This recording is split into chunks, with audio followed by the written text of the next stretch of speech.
Roll for Crit is supported by our friends on Patreon. Come join the High Rollers at patreon.com/rollforcrit.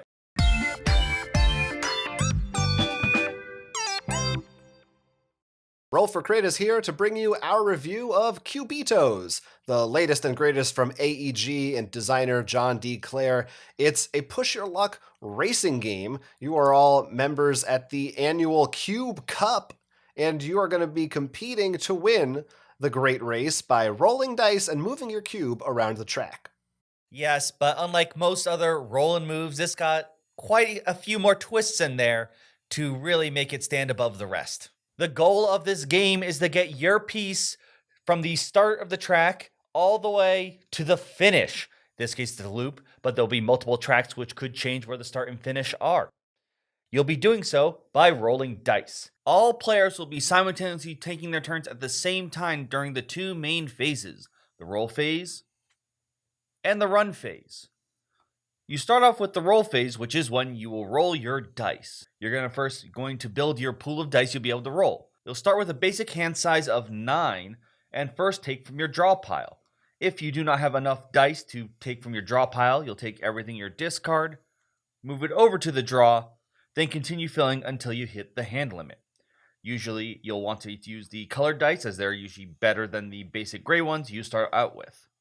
Once you have 9 dice, in this case, you will roll them. This black die is a die that will rotate, being the start player and also used for breaking ties, and will not count towards your max hand size.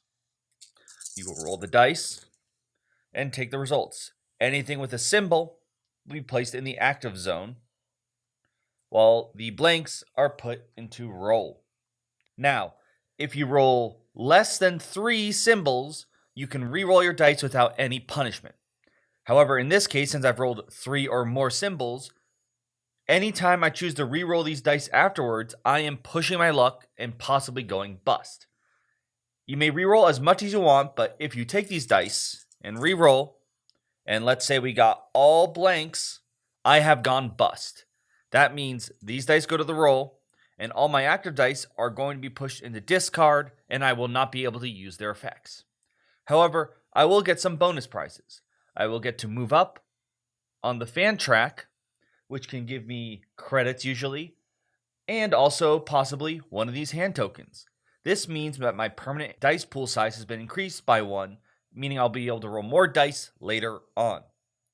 In addition, you'll be able to discard a dice from your roll area, meaning you can shuffle some more dice in later on. If you wish to not push your luck, you can choose to pass.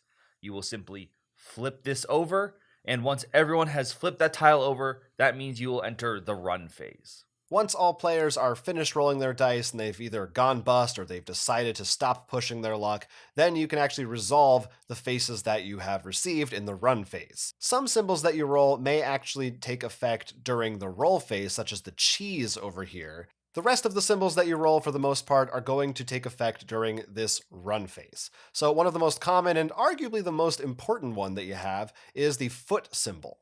When you roll one of those, you get to move 1 space in any direction with your little cube on the board. So for each foot you have, you can move 1 space. Obviously, this is how you're going to get to the end of the race, so you're going to want to build up some feet along the way. As you can see on the racetrack itself, there are some special spaces with different symbols on them. There are water spaces, which you cannot normally move through unless you have a special die or ability that allows you to do so.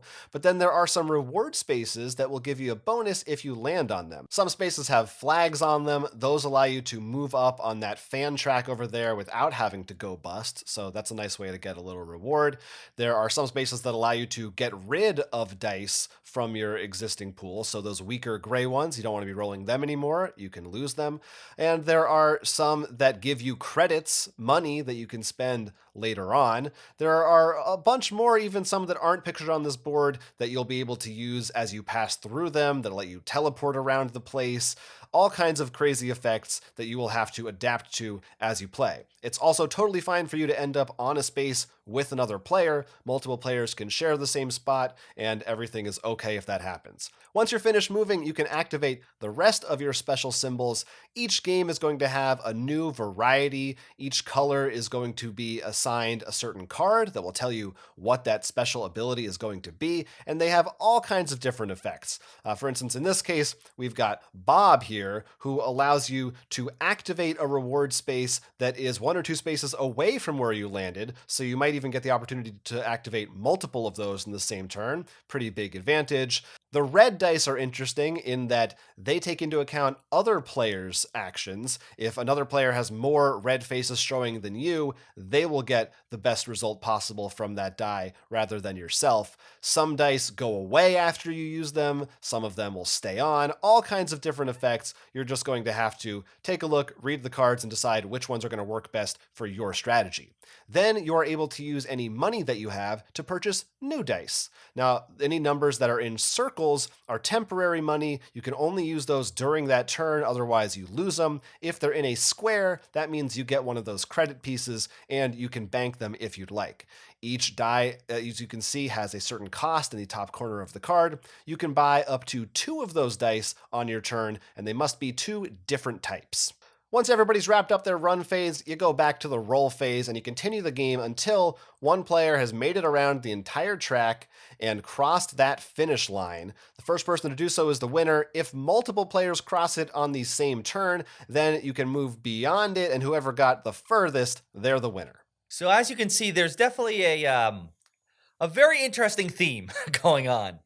And some of those cards, including that cover art, I mean, that cheese is really weird looking. But actually playing it is actually really fun. It's this weird dice pool building, but it doesn't have the same dice manipulation that you see before where you're like, you can change sides.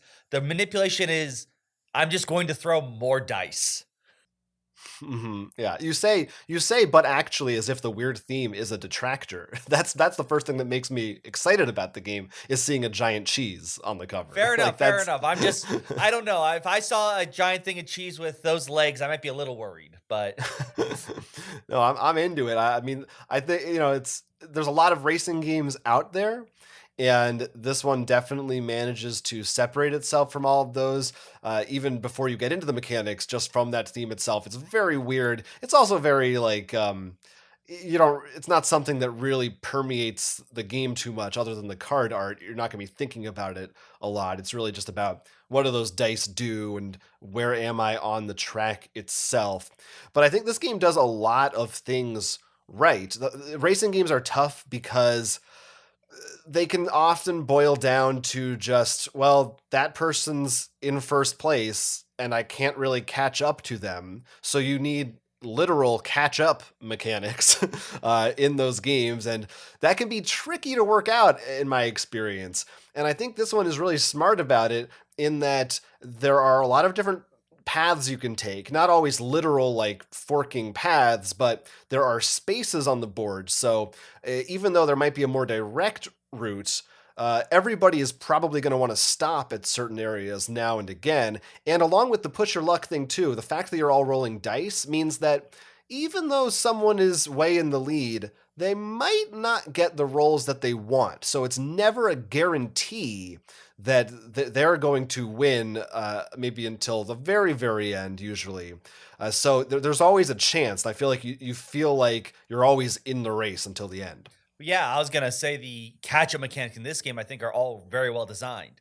Going bust doesn't feel usually really that bad because you get to go up the fan track, which at first is not going to be too much, but after a while, you're increasing the number of dice you get to roll. You get more money. You almost like, there are times I felt like in games where just like, I sort of just want to keep going because I think I'd prefer busting at this point.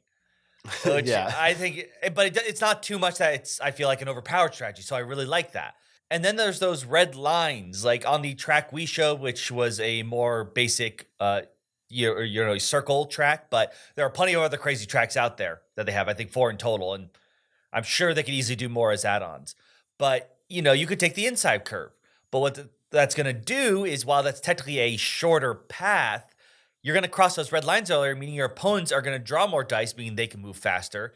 And the outside path tends to have those bonus spaces too. So it's not the simple, as you said, fork in the road. It's more of like, do I go a little bit more to the right? That might be longer, but I get more stuff. Also, I'm not going to give you that extra die next round.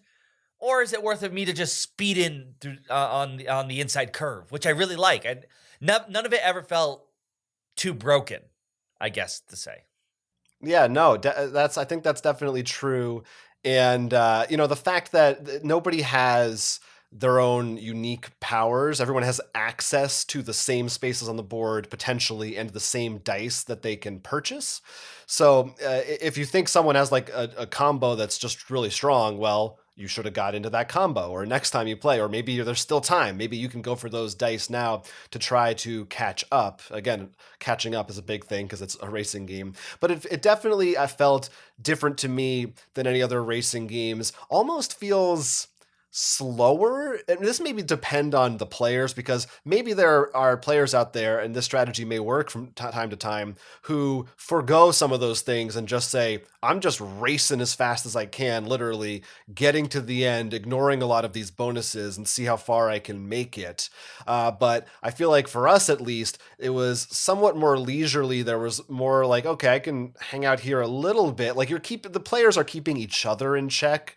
So again, it depends on your group, but I guess it felt like Clank to me a little bit in that way, another push your luck game where you kind of police the pace of it in your own way. I see where you're coming from that. I think part of it comes from, well, two things. One, unlike a lot of other racing games, the first one that comes to mind, obviously, is something like Formula D, where there's sort of like, there's the number die. Just what gear are you in? In this, there's going to be a lot more, all right, I'm going to pick these dice. Now I get to add like 3 more dice. Should I go with a red die? But Will's already got 2 red dice.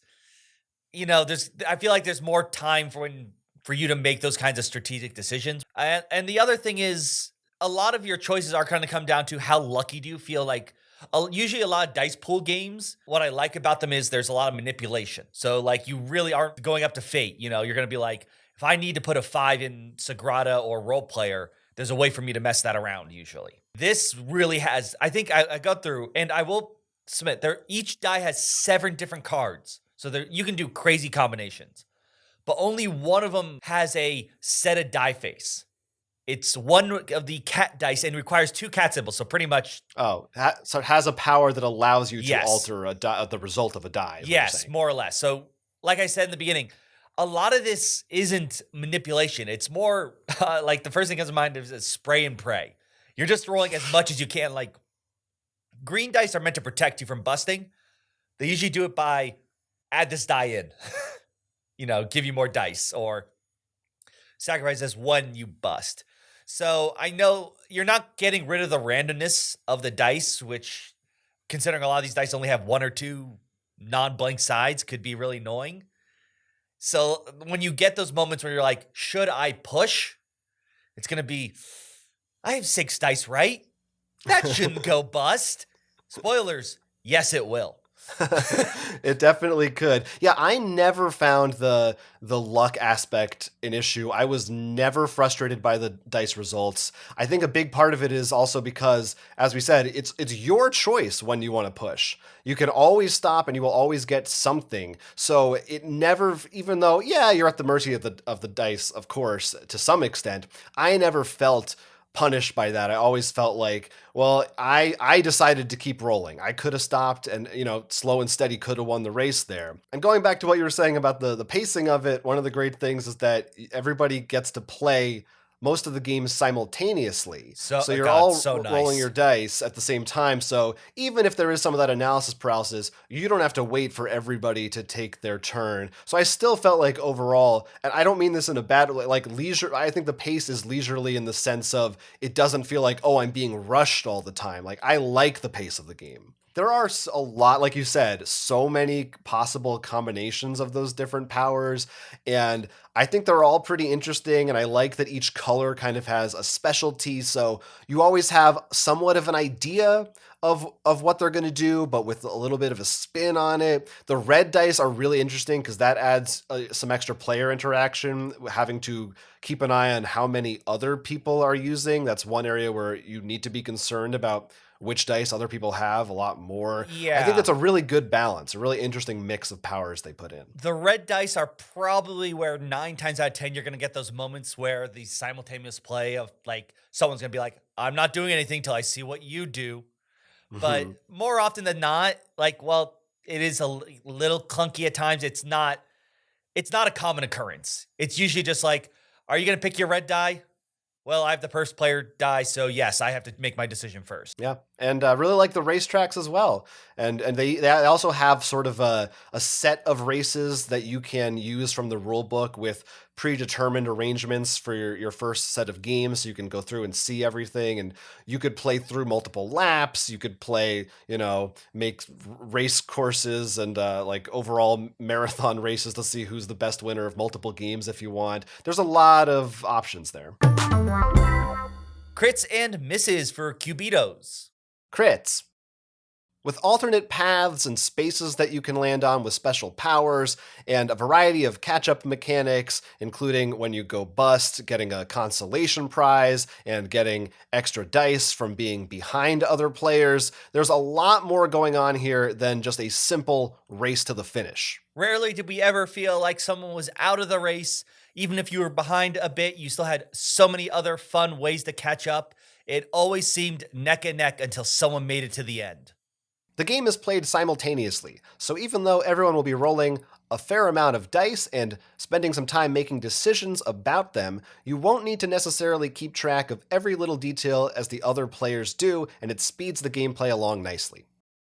There's a huge variety of possible setups for this game, with a whole lot of dice, each with their own sets of unique powers that can be mixed and matched in different ways, and 4 unique maps. No game that you play is going to be the same as any other.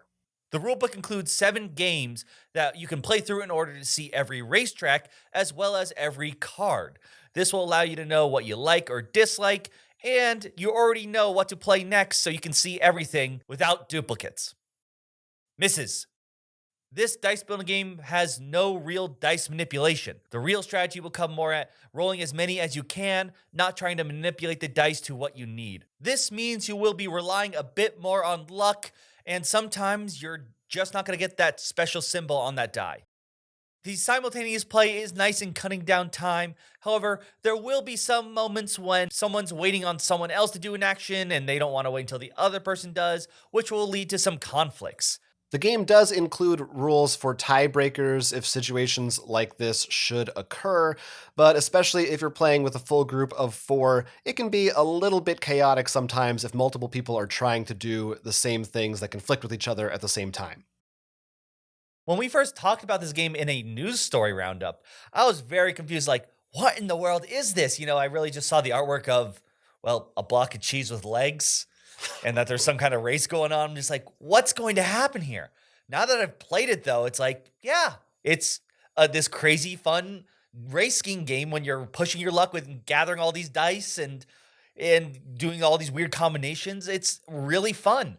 You're gonna get certain cards. Like I know there was one a red card we enjoyed that was if you won that had the most red die symbols, your green and whites would not count to your pool limit during the next round, which means we were starting to buy a lot of the green and white ones because we're like, oh, I can't wait to get that combo off where I'm rolling, 15 dice instead of 9. Yeah. And just like so many other weird things are like, I'm gonna get this. I know it's not likely, but I'm going for that combo. If I can get the red and the white together with the dog, I'm gonna get a bonus. I just felt like we were both very excited to be in the race. And even though there were times when, like, I think there was someone I got like 8 feet ahead of you, you weren't like, I can't cast it. You're just like, well, let's see what the dice do. You're just, and I feel like that's how the game works. And that's why I think even though it is a miss, it can get away without the dice manipulation. Yeah, I mean, for me, that, like I said, that really didn't bother me at all. I think, I can understand why you like that kind of thing, but there's also, I think, a point where when you're playing a dice rolling game, if you got to be okay with some amount of that luck and that randomness. Like it's gonna happen. If you can't stand it at all, look elsewhere. But if you're okay with that possibility, this is a great experience. I really have almost nothing really bad to say about it. Honestly, I think this is to me, if you like Camel Up, which is one of our favorite racing games. But Camel Up is in this vein, like more on the party chaotic side of things. Camel Up is almost more about the gambling and the betting. There's a lot more random chance. I feel like Cubitos is a great next step if you want that same kind of excitement and goofiness and fun, but with a little bit more strategy and a little bit more of your own influence over what's happening in the race. This is, to me, just as good. I think I love both those games. They really, they're in my wheelhouse. This was a lot of fun. I was surprised with how much I really enjoyed it, and like I said, like no bad things to say about it. I think if you like dice rolling games and you like racing games, you got to pick this one up.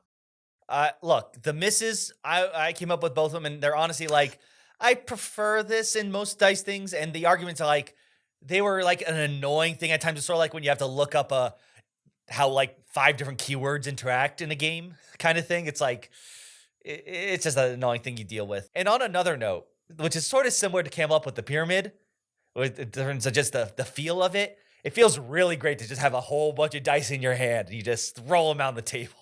Always good, always good. And in those cute little boxes that they have to store everything as well. Yeah, and at the same time, though, you know, your opponent might mess up, but it also, to me, never felt like I was being punished too much for messing up. There's a really nice balance of, yes, I could catch up, but it doesn't feel like, oh, I'm just getting by on pure luck and who knows what's going to happen.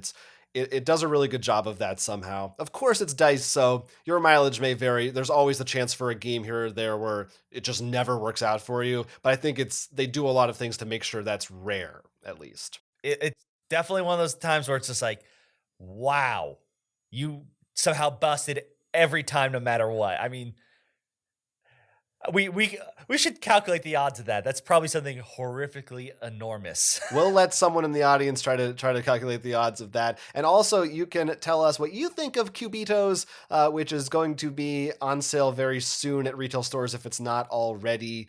How do you like it? You're looking forward to it. You're going to pick this one up. What are your favorite combinations of powers and racetracks? What do you think about maybe the potential for future maps, future expansions? I think there's a lot of more fun things they could add to this one. Let us know in the comments section right down below. Until then, I'm Will. I'm Jonathan. And this has been Roll for Crit. Like this video, subscribe to our channel, and support us on Patreon. That would make us happy. Maybe the next video is the one where Jonathan does a silly dance.